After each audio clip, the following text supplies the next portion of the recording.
రక్తము కారు మట్టుకు తమ మర్యాద చూపున కత్తులతోనూ శాస్త్రములతోనూ తమ దేహములను కోసుకొనుచు నుండిరి.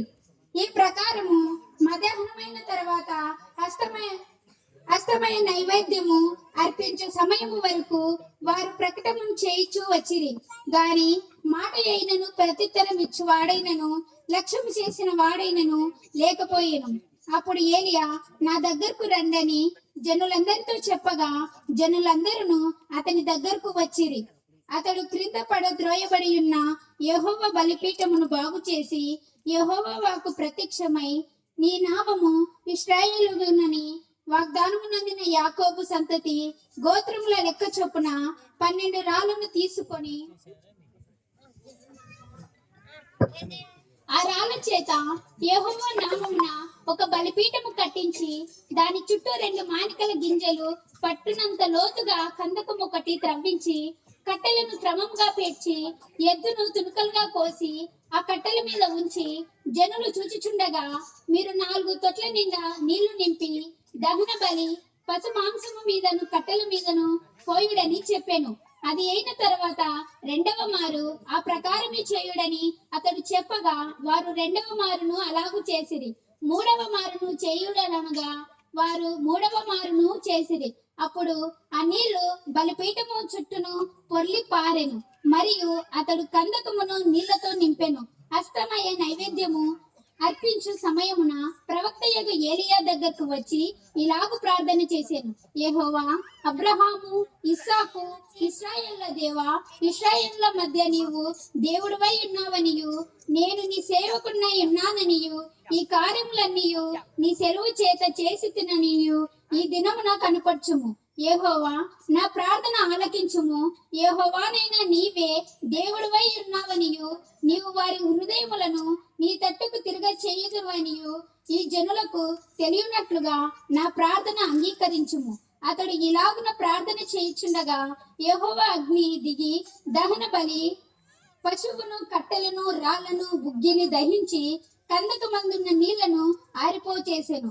అంతటా జనులందరూ దాన్ని చూచి సాగిలపడి యెహోవాయే దేవుడు, యెహోవాయే దేవుడు అని కేకలు వేసిరి. అప్పుడు ఏలియా ఒకనినైనను తప్పించుకొని పోనీయక బయలు ప్రవక్త వారికి సెలవీయగా జనులు వారిని పట్టుకొనిరి. ఏలియా కిషోన్ వాగు దగ్గరకు వారిని కొనిపోయి అక్కడ వారిని వధించెను. మత్తయి సువార్త 1వ అధ్యాయము 18 నుంచి 25 వచనాలు ప్రేరేపణ కలిగిన బిడ్డలు చదవండి. మత్తయి సువార్త 1వ అధ్యాయము 18 నుంచి 25 వచనాలు ప్రేరేపణ కలిగిన వారు ఎవరైనా చదవండి.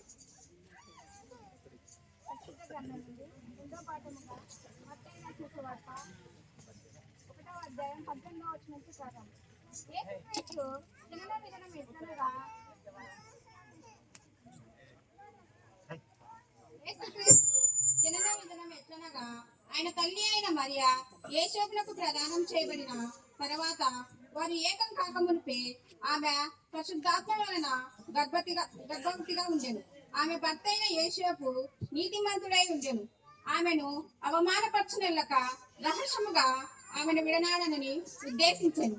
అతడు ఈ సంగతులను గురించి ఆలోచించుచుండగా ఇదిగో ప్రభుదూత స్వప్నమందు అతనికి ప్రత్యక్షమై దావీదు కుమారుడైన యేసోపు నీ భార్య అయిన మరియను చేర్చుకొనుటకు భయపడకుము. ఆమె గర్భము ధరించినది పరిశుద్ధాత్మ వలన కలిగినది. ఆమె యొక్క కుమారుని కనును. తన ప్రజలకు వారి పాపముల నుండి ఆయనను రక్షించును గనుక ఆయనకు యేసు అని పేరు పెట్టబడు.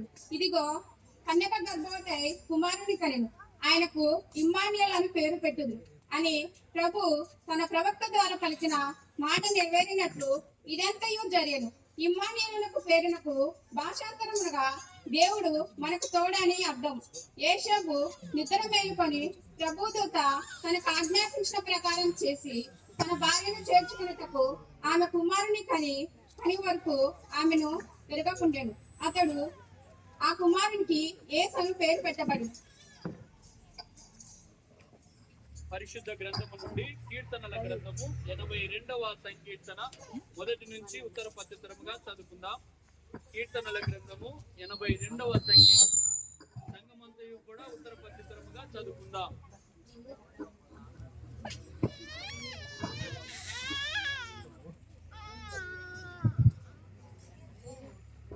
దయచేసి చెప్పాలన్నా మళ్ళా అలవాట్లేదా?